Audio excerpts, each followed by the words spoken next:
All right, well, I have 12 o'clock on my time.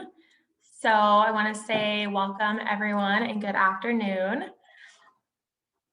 My name is Lauren Fick. I am the Horticulture Extension Agent for the Cottonwood Extension District. If this is your first time, welcome. If you've tuned in with us before, welcome back. We thank you for joining us today, and we are so glad you are here. Everyone involved in the development of this series is an extension professional for K-State. Most of us have a background in horticulture education or a related discipline, but most of all, we are all passionate about gardening and horticulture, as I assume many of you are as well. Before we get started with today's sessions, we do have a couple of Zoom housekeeping notes. If you are unfamiliar with Zoom, we are using a webinar version, so this is a little bit different than our typical Zoom. And you do not have any video or audio capabilities on your side of the computer screen. You may notice at the bottom of the page, there is a Q&A, and this feature is where you can ask questions. Please enter any questions that you have in the question and answer box versus the chat box. Our moderator today is Dennis Patton. He will be keeping track of the questions that come through the Q&A tab, and we will do our best to get through all of the questions at the end. We will also be uploading the recording of this presentation as well as additional resources related to this presentation on our horticulture and natural resources website, which will be listed, the link will be listed in the chat box. Our website also has all of our previous K-State Garden Hour recordings. Our moderator, Dennis, will send this link via chat and this will serve as a great resource after the presentation is done. If you haven't already, be sure to like, share, and use the hashtag K-State Garden Hour on Facebook to help us promote this program. We also encourage you to like and follow our K-State Horticulture and Natural Resources Facebook page. And again, that link will be in the chat box. You can stay tuned into what is going on within our department, as well as stay up to date on upcoming topics within the series. Today's special guest is the Kansas Forest Service.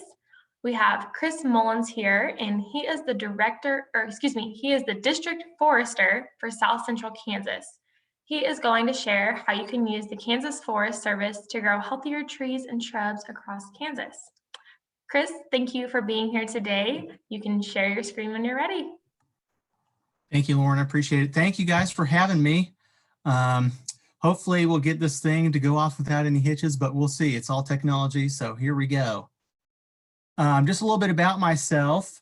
I am Chris Mullins. I graduated with my bachelor's degree from Kansas State University in Parks Management, Wildlife Conservation, and then I was lucky enough to go back to grad school and got my master's in horticulture with an emphasis on environmental education. I've been with the Kansas Forest Service for over a year now, and I am a district forester for South Central Kansas, which encompasses about 16 counties. So Sedgwick County included, and my home base is in Hutch in Reno County. All right, so we're going to talk a little bit about trees and shrubs for pollinators and wildlife here in Kansas, and just a little bit of background on the Forest Service in itself. The Kansas Forest Service was the successor of the Kansas Commissioner of Forestry Office and is the 5th oldest state forestry agency, which is pretty incredible because most people don't associate forests with Kansas. And so that's a fun fact. You can tell people that we have the 5th oldest forestry agency, and the public, oh, really? And then it was created in legislative act in 1887. And what are we? What do we do? Who do we serve? We serve you guys through a variety of different programs and departments, and community forestry is one. And what community forestry really does is they help educate citizens and decision makers about the economic, environmental, and the aesthetic beauty and benefits of trees, and help those local decision makers and citizen groups and governments in deciding what trees to plant and keeping healthy trees within their cities. Our newly expanded fire management program has been great. Mainly what these guys do is they help empower rural fire departments across the state through training, equipment, financial assistance, reallocating old military vehicles and making them into fire suppression vehicles. They do fire prevention education, they do suppression, they do controlled burning, you name it, they pretty much do it. The next thing that we are really into is marketing utilization. So that's pretty much your forest products. So everything from, you know, we have a comprehensive list of sawmills to timber buyers to nut and specialty products where you can sell and buy those things. We also have the forestry health stuff, which is extremely important in these coming days. Just a group, you know, that really we talk about, you know, shade tree pests, disease, invasive species like the emerald ash borer, and track the spread of the ash borer throughout the state. And we also have rural forestry, which is my department, which is everything from, we work with the NRCS a lot and rural landowners, and we talk about windbreak renovations. I do a lot of wildlife plantings. I do timber stand improvement projects. But the main reason why we're here, we're going to be talking about the conservation tree and shrub planting program and what they can do and what they have and what I recommend for South Central Kansas for trees and shrubs, mainly to benefit our pollinators and our wildlife that we have. Okay, so to talk, it'd be like the main thing is what and where to plant. And this is the #1 question I get is like, you know, why isn't my plant doing well or my shrub doing well? And it's location, location, location. Every single time I tell people, oh, well, you know, it's on a rock shelf where it gets barely any water. Probably not the best idea to put a pin oak. So location is key when it comes to planting, you know, your shrubs and your trees for your wildlife plantings, or if you're doing a pollinator patch, or if you're even, you know, planting your own yard. You want to check your soil types. We do have something available on our Forest Service page, which I'll go to.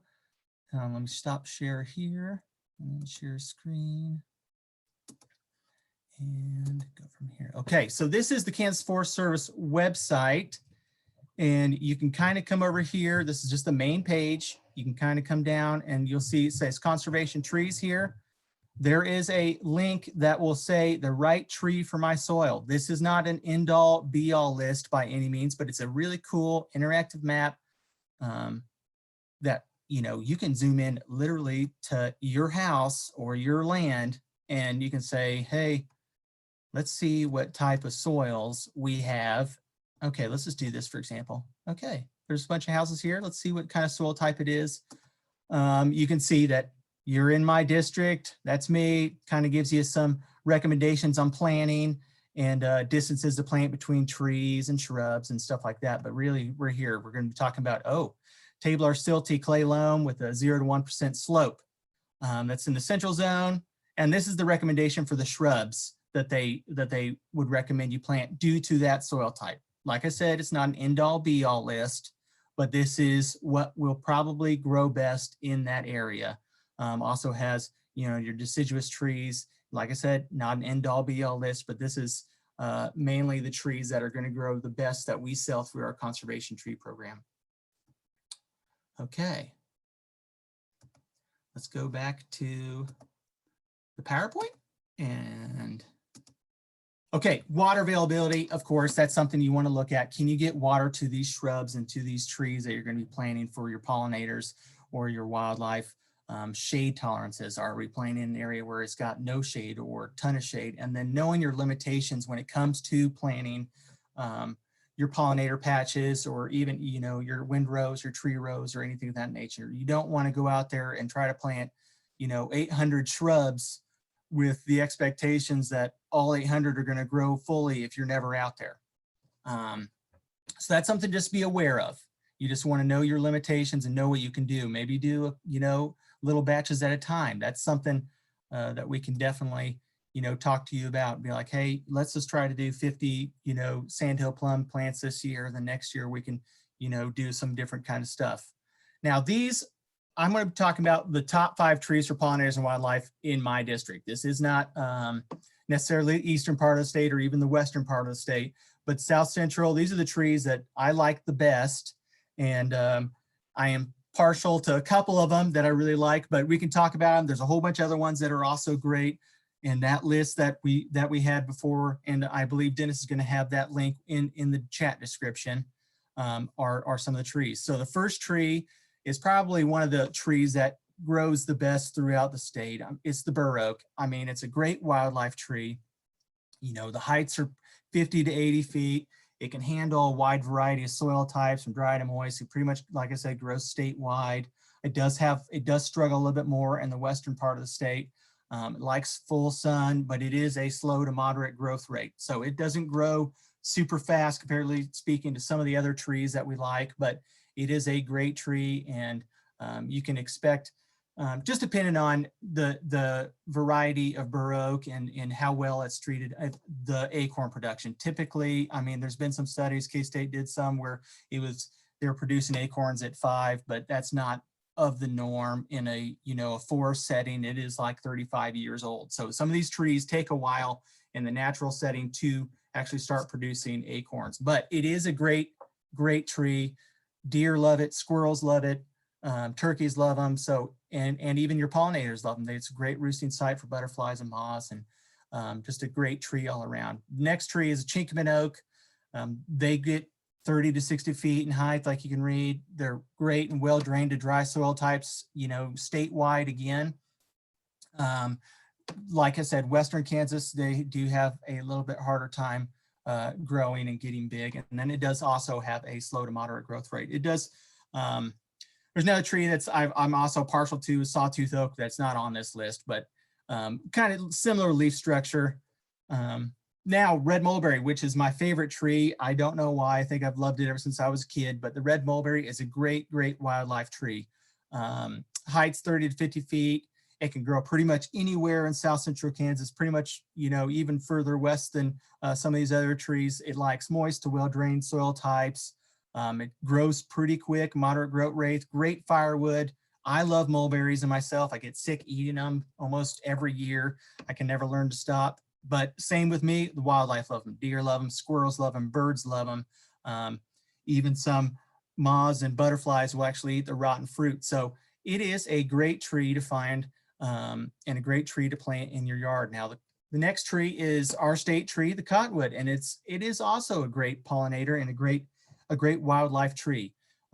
Especially in this part of the world, the heights can get, up there. I mean, 100+ feet. They like wet to well-drained soils. It is statewide, hence why it's our state tree. You can find it almost on every river bottom around here. And it is one of the fastest growing trees we have in the state. And they can flat up shoot. They can just grow in rapid rate. But with that, granted, fast growing trees typically break up a lot more, but it is a great tree. Those hollows are awesome for our feral bees when they start breaking off and they start swarming. The feral bees will just come and live in those big hollows of these big cottonwoods. And I mean, wildlife in itself, raccoons, squirrels, everything uses these things. And also another one of our great trees is the redbud. The heights, 10, 20 feet, likes moist to well-drained soils. It says eastern 2/3 of the state. We can plant it a little bit further west. Just don't expect great growth. Don't expect, great blooms, but the blooms are incredible. It's early bloomer. It's great for those bees just coming out of the winter time, and they need that, real boost of sugar. The nectar's great, and it has a moderate growth rate. Okay. So we're going to talk about some shrubs. These are just shrubs for pollinators. I have a top list for wildlife as well, but my favorite shrub by far is the buttonbush. I like the buttonbush. It's just great. It's just a great pollinator. The heights can be 3 to 6 feet, although they can get a little bit taller than that. They really like the wet, moist soils. Even in the sandhills of Kansas, if there's any low-lying areas, this buttonbush can just flat take off. And it's a great little shrub, and it's found statewide. It grows pretty quick and can be drought tolerant once it's established. There are some cultivars of this buttonbush, and some of your colleagues might know it a little bit better, but I mean, I believe it's like Sugar Shack is one. Incredible. I mean, with this name, you'll see the bees and the butterflies and even hummingbirds coming and hitting this shrub at a rapid rate. The next one is chokecherry. I really like chokecherry. 6 to 10 feet, moist to well-drained soils, found statewide. It has a rapid growth rate. It will get hammered by deer browse. That's something to be aware of. Deer love it. Raccoons love it. I mean, it's just a phenomenal wildlife shrub in general. Next one's false indigo.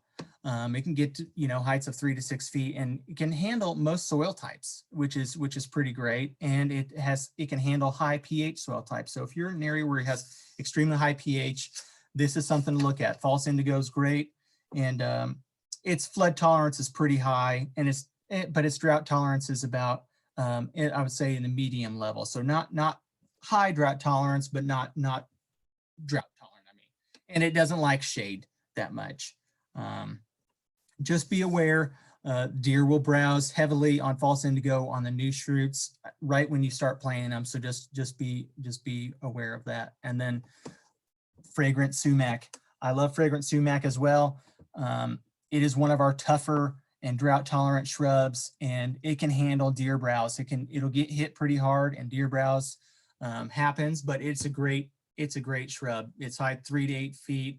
You see them all over the sand hills, and it loves well-drained to dry soil types, moderate growth rate, like I said, and it's just tough. Quail love them, pheasant love them, deer love them. I mean, you name it, it's a great wildlife and pollinator. So there's those, and then we're gonna go to golden currant.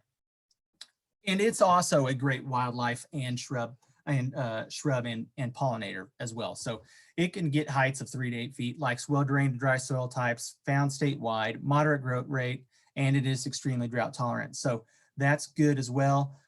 It is tough too, but deer browse again. Deer love it, quail love it, turkeys love it. So it is just one of those shrubs that's kind of an all-around thing. And then my top 5 shrubs for wildlife, as you notice, there's the 3 bottom ones are ones we've already talked about, but 2 that I would like to talk about. One's American plum. They can get extremely tall, so we use them a lot in some of our windbreak plantings. They can get 6 to 12 feet in height. They like moist soils. They're found statewide, although the western part of the state, they don't grow as well. They grow extremely quick, and the fruit's phenomenal. They do taste like sandhill plums, but it's I would say a little less bitter on that end. But they're a great shrub to use. They get really high. The blooms are super white, and you'll see those blooms real early time, when the red buds are blooming. So bees and butterflies just love these things if the blooms don't freeze off like they did this year. And the sandhill plum is personally another one of my favorites because it's found in Reno County, in northern Reno County, and southern Rice County quite a bit. Pretty much found over all of south central Kansas, to tell you the truth. And the height's not super, doesn't get as tall as the American plum, but 3 to 8 feet, loves well-drained to moderate dry soil types, like sand. It's found statewide, rapid growth rate, and of course, sandhill plum jelly. Who doesn't love that? Okay, now where to find all these shrubs? You can find these shrubs, you can find these trees at any one of your local nurseries. There's online dealers you can go through, or you can buy them from us. It's Kansas Forest Service. We have our conservation tree program has specific, you can buy specific trees and specific shrubs as you want, or you can buy bundles that will be something. I'm going to stop sharing you and show you where we can go to find those bundles. Okay, we're back to the Forest Service main page. We can go to home here, go underneath your community forest or conservation trees, sorry. And then you could say, there's all these different things, tree and product information. This is where you can click the trees to order the trees and the shrubs. The fall sales are going to be in December, or I mean, spring sales, excuse me, are going to be in December, but this can kind of go into you can click under each one of these things and get, really specific with these shrubs, and you can see kind of, their height, their soil types. If you didn't, have this Zoom saved, you can go here and really look at any one of these, and it kind of has, what they're looking for. But something I've been really excited about, Aaron Yoder and Mark put together these bundles, and we got these pollinator bundles here. Kind of like our pheasant and quail bundle we've had in the past, but these pollinator bundles are pretty awesome. This one is the Eastern Pollinator Bundle, and it's got a great little fun fact sheet for you. You can print these off. You can kind of see where it's providing blooms for pollinators, year, almost the whole spring through the end of summer. You can see how the eastern has the American plum, the red plum, the red bud, golden currant, choke cherry, false indigo, elderberry, and of course buttonbush, because it blooms late in the year and is great for those late migrators. And it talks about everything from, you know, who all it supports, their flood tolerance, their drought tolerance, their shade tolerance, and like just some little example plantings on, you know, if you have a little property and you kind of know what everything's about. The Western Pollinator Pack's very, very similar, just has a couple of different shrubs in it. It doesn't have red bud in it, but you can also add in trees and other shrubs as well on top of buying one of these bundles. So this is just a cool little thing. You can go out and visit it. You can look at it. And pretty much, you know, if you have any questions, you can always call them, or you can call me if I'm your district forester or your local district forester. Let me get back to the actual PowerPoint.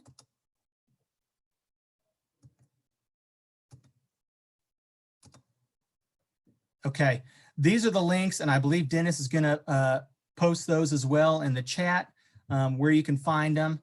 And with that, I can open to any questions. I can talk more in specific about trees. I can talk more in specific about shrubs.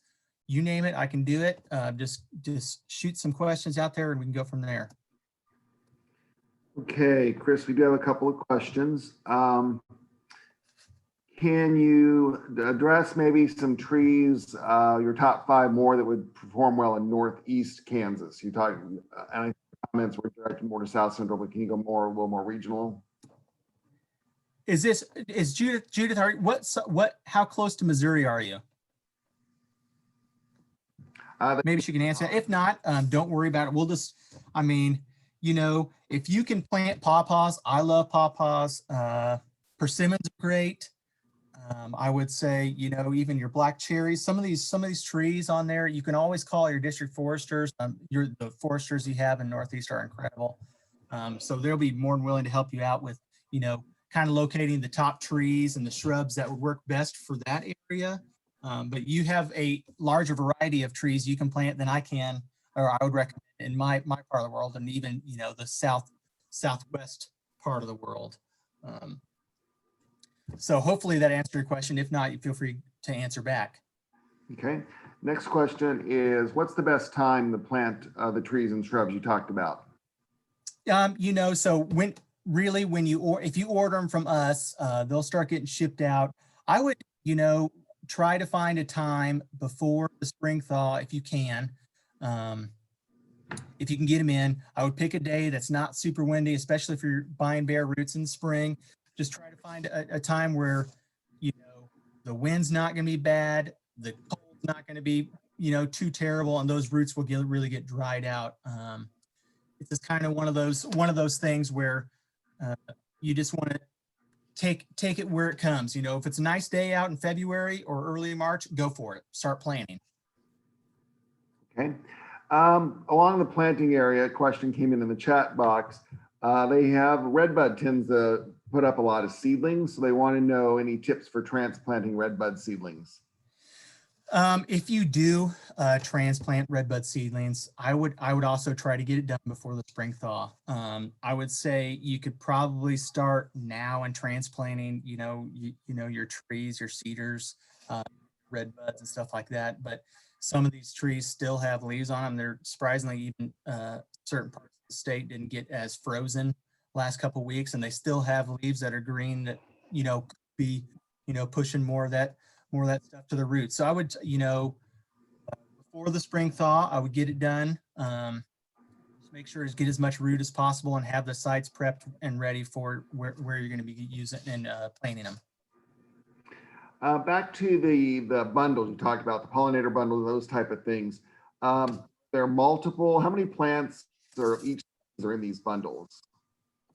How many plants are in each of the bundle? Great. Yeah, I think it varies, but let me pull up the order form so you can see how many's in them.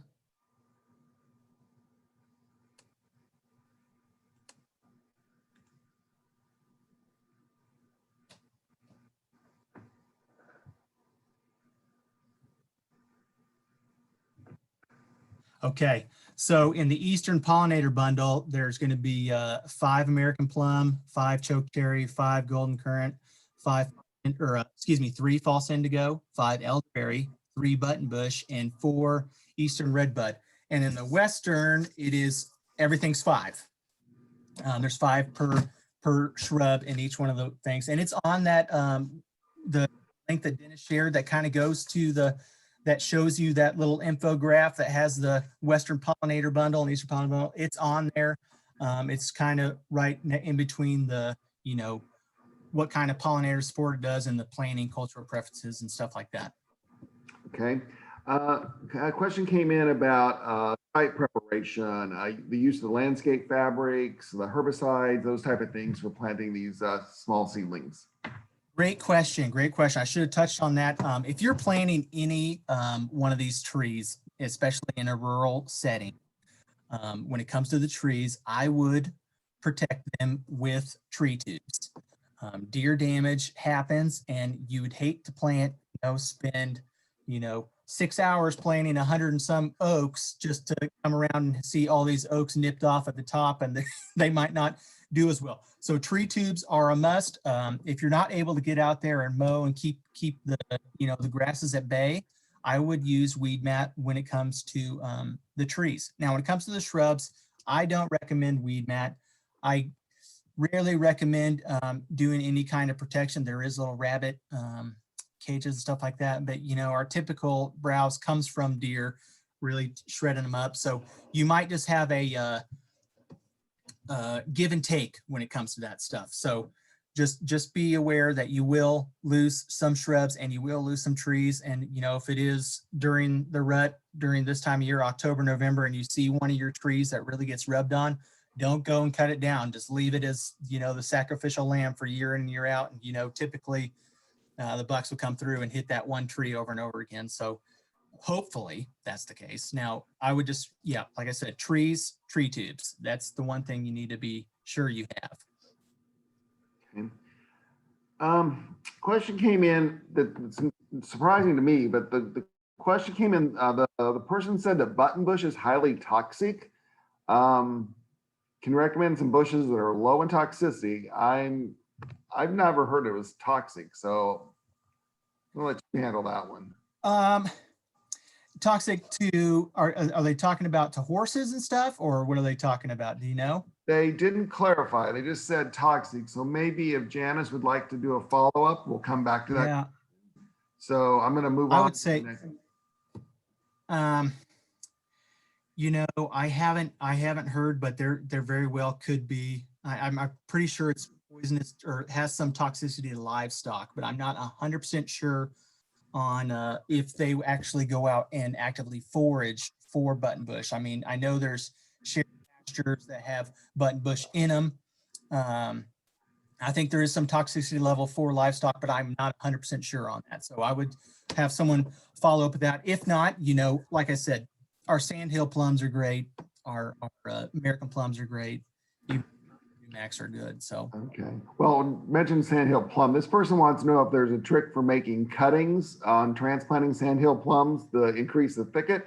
It wouldn't be a lot simpler just to order the seedlings and move on. It might be. I personally haven't. I don't have that much experience in that, the cutting and transplanting of plum thickets by any means, but Dr. Barton might. I'm not sure.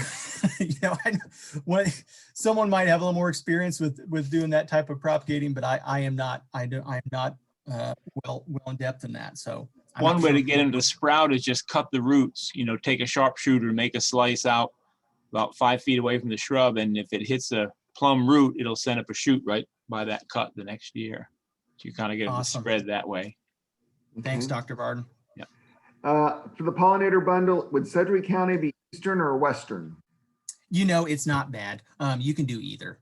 In reality, the only difference is I would say Sedgwick County, you can plant red buds in Sedgwick County. If you're if you have a rural setting, just really look at your soil types. You're, along the arc there and it's extremely sandy, just be aware of that, that some of your pollinators might not grow as well, but if you're out there babying them, that's why I said it's not an end-all be-all list type of thing. If you're out there and you're able to take care of them, they will grow. Just don't expect them to be and peak physical condition, if that makes any sense. Yeah. Allen County person wanting to know if any of these will work creekside. So I know they're talking about riparian or where they take some flooding, inundation, those type of things. Yes, there are quite a few that are really good flood tolerant wise. False indigo is really good. Button bush is also really good. Elderberry is good for its its flood tolerance, and they're good. They're good for riparian areas, and they will propagate pretty well in wetter soils as long as it's not staying underwater for long extended times. They should do pretty good. And back to the buttonbush question, Janice did post a follow-up that yes, she's saying it's toxic to human and pets. Okay, good. I thought there was something, horse people are adamant about, not planting button near the corrals. So that's why I was like, I figured there was some toxicity level. Thank you. Back to kind of some planting information about using the landscape fabric or the fabric to control weeds. Can also use the preen, some of the pre-emergent products planting. You can.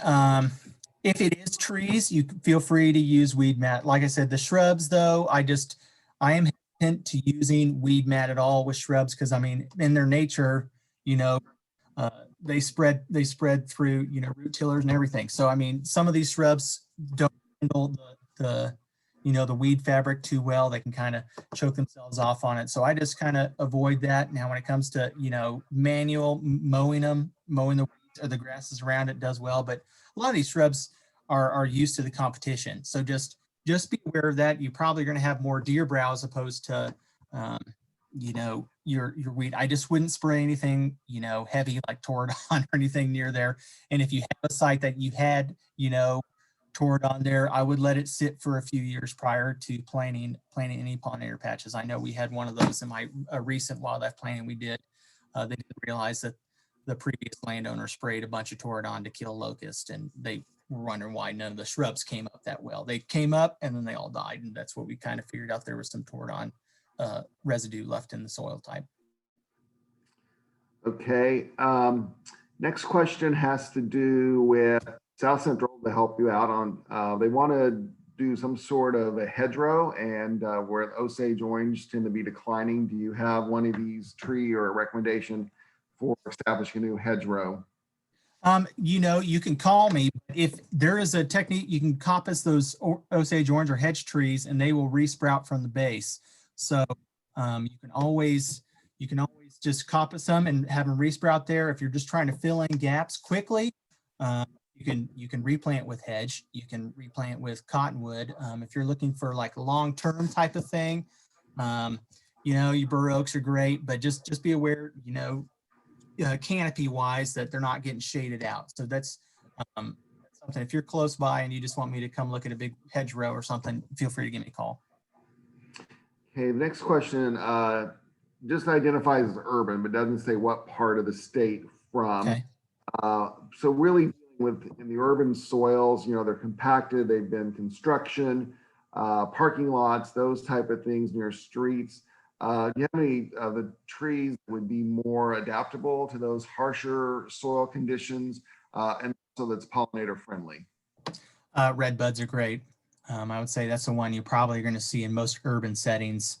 You see a lot of red buds in cities. I don't know where she's from, but you see a lot of red buds in cities, and they do pretty well in even parking lot settings. Okay. So how do tree shrubs compare to perennial prairie forbs for meeting the needs for native pollinators? Situations or reasons why you'd recommend these in preference to early blooming forbs and prairie establishment? Oh, I like it on top of it.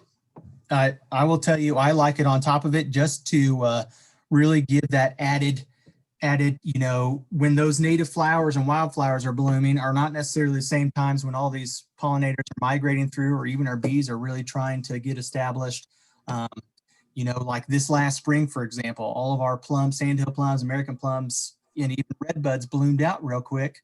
And then we hit that freeze, all those blooms are dead, but who's there to replace those with? I mean, we had, you know, areas where, you know, the golden currant came on earlier, and that was just a, you know, lifesaver for some of these bees and, you know, and some of these butterflies and moths that were coming flying through. So it's just good to have a wide variety of bloomers year round, early bloomers, mid-season bloomers, and even late bloomers, just to give that extra benefit to on top of what we have already native growing. And most of these, I would say, most of these shrubs are native, so it's not like they're not out of the landscape by any means. Most of them are found out in the landscape on their own. It's just adding benefit to places that have been like traditionally grazed or something along those lines. Okay, you stimulated a question when you talked about Tordon use. So this person's in Northeast Kansas, has a timber stand improvement project, but has a lot of invader tree species seedlings that are good. So he wants to eliminate those. So his question is about using Tordon. How far away from other desired plantings should I keep the treatment? Since it is, you know, can move in the soil and through the roots. So just, I guess he's needing some safety precautions on using Tordon to eliminate unwanted seedlings. You know, I almost, unless you're doing a scorched earth tactic where you're trying to, you know, get rid of all the honey locust in a pasture or something, I don't recommend using Tordon that much. It just moves too much, unfortunately. You know, if you have a large walnut that's in, you know, close proximity to a hackberry that you use Tordon on, you can expect that it can move, and that side that, you know, closest to it will get hit or get affected. And, or if there's that risk, I just don't want to risk it. There's a lot of other chemicals out there that work well. And in your setting, I would call your district forester and say, hey, I know you're in my district. What do you recommend I use? I want you to come look at my timber stand improvement project and say, hey, are we just going to focus on using like Pathway or something along those lines? So there's a lot of different chemicals there that don't move as much that will still do the same job. Okay. Grollo sumac, will it tolerate shade? They're thinking about planting it around the base of a bald cypress. It's medium in shade tolerance. It might be hard. How much, if it depends on how much sun they can, you could always try it, and you could always say, hey, you know, it's underneath the bald cypress, so you're going to have a lot of coverage there and a lot of shade. But, you know, there's other ones that have a little bit more shade tolerance to them. Like most of our shrubs like the sun, you know, so there's that. Hey, Chris, you may disagree with me, but my experience up here in Johnson County, where we have higher moisture levels, if Grollo sumacs in sticky wet clay soils, it's susceptible to some root rots and dies out. Bald cypress is in a wet area. Yeah. My take would be I'd be concerned maybe about Grollo not tolerating those sticky wet soils. Yeah, that's a good point. It's a good point. Okay. This is a good question. I don't know if I can answer this one or not either. Are there regional differences in the value of redbud trees for bees? We've gotten a lot of native bees feeding using the leaves for nests or redbud, but we don't see a lot of native bees, I guess, on the flowers. So they're not seeing any, like, I mean, are they in a, it's gonna be hard. It's a hard question to actually, you know. Yeah. I'm not a beekeeper by any means. I've done a lot with beekeepers around and provided, you know, just different pollinator sources and stuff. It's hard telling. It depends on where you're at. You know, if you don't have a high number of feral bees in your area, you're probably not going to get a great amount of, you know, bees and native bees just hanging around your leaves. So that's a hard double-sided question. I would, you know, maybe contact, if you have an entomologist close by, maybe reach out to them and see what's up. Maybe there's something a little bit more to it. She's got elderberry plants. She hasn't gotten in the ground yet. Is it too late to plant them? Nope. Get them in sooner or later. Yeah. Yeah. It's 70 degrees today. It'd be a good day. Yep. It's a good day. Just give it some, I mean, you can still water them. I would say, you know, until we start getting that, you know, our normal November weather, You can still get them in the ground. The question came in about propagating a star magnolia, which is not a native plant, but I think I'll make the question more broad because several questions about propagation. She's asking for a video, but is there a good resource or anything that you recommend for kind of home propagation of plants? Great question. Yes, on our Forest Service page, on the main page, I'll see if I can actually find it to give you a more accurate representation of it. There is on the Forest Service page. There is tips and care on how, you know, it goes into in depth on propagating plants and stuff like that. I know there's some publications that several colleagues within the department have put out on propagating. So just, I would say Google is your best friend, and you know, our Forest Service webpage has some stuff on it. It's just, it might be a little bit difficult to find. If you're having problems finding it, I mean, you can give me a call, or you can even call the Forest Service main number up in Manhattan, and they could probably help you locate great propagating tips and tactics. And Chris, I'll follow up that. I know a lot of extension horticulture agents are on this call today too. A lot of us have reps in our office that would be glad to help you out on propagating, because we do get that question a lot on home propagation of plants. That's correct. That's a great resource. Your extension agents, if you have a horticulture extension agent in your county, reach out to them. They're extremely knowledgeable and they know a ton of stuff. So that's. Yeah, I go to the book Manual Woody Landscape Plants by Michael Durr. He has a section. There you go. Got it in my truck. Yep. On plant propagation, I go to as my go-to on these type of questions. Yep. So a lot of the plants you talked about are natives. Are there some that would be more, how do I want to say this, landscape worthy for like the south side of a home? You know, maybe not quite as much as the native looking planting, but something that would be more utilized for a landscape shrub. More landscape-ish. Your false indigo might do pretty well in a landscape setting. Most of these get pretty big.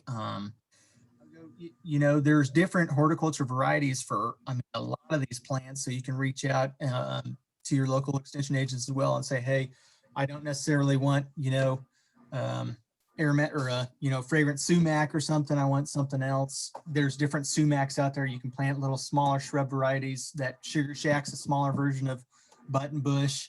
I can't, off the top of my head, I can't tell you how tall they get, but there's a lot of different ones that have that. Okay. Got one more that just came in. Okay. So they're in a neighborhood that has pin oaks with iron treatments. Do all oaks suffer from the iron chlorosis, or is it just that pin oak? No, a lot of the red oak family suffers from iron chlorosis. Just depends on levels in your soil. I would say, you know, even, you know, some of your white oaks, the chinkapins, the bur oaks, you know, some of those do a little bit better in higher pH soils, or, you know, in soils that have iron problems. So just, I would say, again, it depends on where you're at. You can call your local extension agent. You can call your district forester. They can help point you in the right direction. But I would say most of the pin oaks and, you know, some of our red oaks that we have in Hutch have iron problems. And so it's just, you know, high clays and just kind of the nature of the beast. Okay, I think, Chris, you, if I'm counting right, we've gone through about 26 questions. And I think we have come to the end of questions that are posted in our Q&A section. And I double checked the chat box, and I think we've answered those.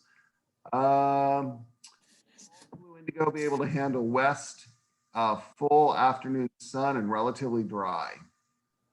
If you can get water to it, I think it would do a little bit better. It can. It doesn't mind full sun at all. So if you get water to it, just like anything, if you baby it, it'll probably grow okay. Now, necessarily check your soil types as well.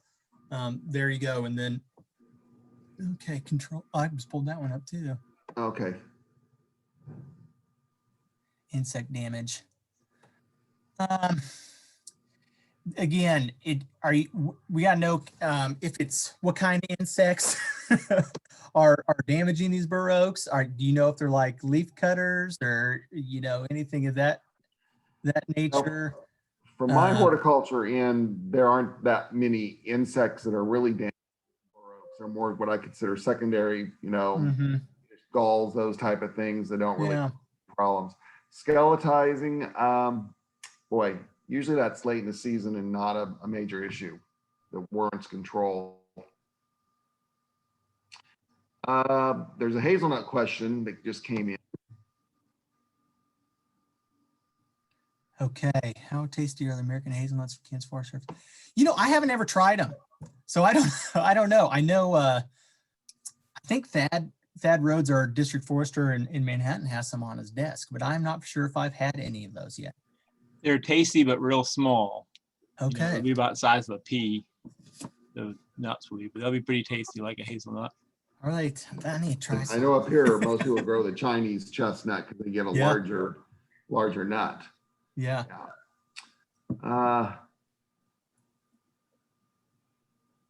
So last question came back. Willows growing naturally along a small creek bank. Would you thin them out, leave them alone?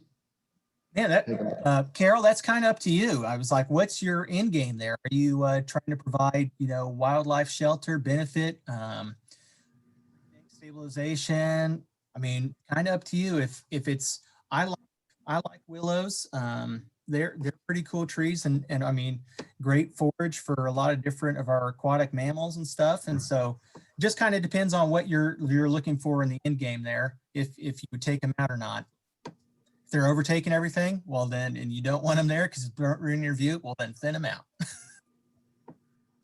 Okay, let's do one more question. Are hickory nuts edible? Yeah, you can. It depends. I wouldn't eat a pig nut hickory or anything. I think Dr. Barton, you talked about shagbark hickory being pretty good. I don't know. Maybe he'll have a better answer for you. I don't think. Yeah, shagbark and shellbark hickory are both pretty tasty, almost as good as pecans. But bitternut hickory is, like the name says, bitter. It's pretty, pretty acidic. Okay, I think one more just popped up. Maybe you can read it too. It's a long one. Okay. Places you would not recommend pheasant and quail bundles or other shrubs to encourage bird populations, like where the feral cats and there's predators, I guess. It depends. If it's your homestead and you're able to keep your cats inside, where I mean they do a lot of damage, but your windrows are going to cause as much damage bringing in birds and the feral cats attacking them there than anything else. I would, your pheasant and quail bundles are very similar to your pollinator bundles. They just come in larger packs, and they typically, those are for wildlife block plantings and stuff like that. I mean, it does encourage bird populations to come in and out when they're not there, if it's not there in the native landscape. So you can go ahead and try it. It's just, unfortunately, there's a stigma that we all need to have 1,000 barn cats outside, and maybe you don't. So we lose millions of birds a year. I think it's billions actually to feral cats. So, and I'm a cat person too, so I just keep mine inside. Okay, I think we're out of questions. Lauren, I'm going to turn it back over to you to wrap up the day as host. Thank you, everyone. Yeah, thank you, Chris. And once again, thank you everyone for joining our K-State Garden Hour series hosted by K-State Research and Extension. We are so glad that you could be here today to learn more from Chris with the Kansas Forest Service. We have a great webinar coming up in December called Holiday Horticulture. So be sure to visit our website to register for our upcoming topics, as well as view our previous recordings. Once again, the session is recorded and will be posted by tomorrow afternoon on the same website that we just mentioned. That's the K-State Horticulture and Natural Resources website. After the webinar ends today, you should also receive a prompt to take an evaluation survey. Please fill this out. We would greatly appreciate your feedback. And if you have any other questions, please don't hesitate to reach out to us at ksuemg@ksu.edu. Thank you again and have a great week.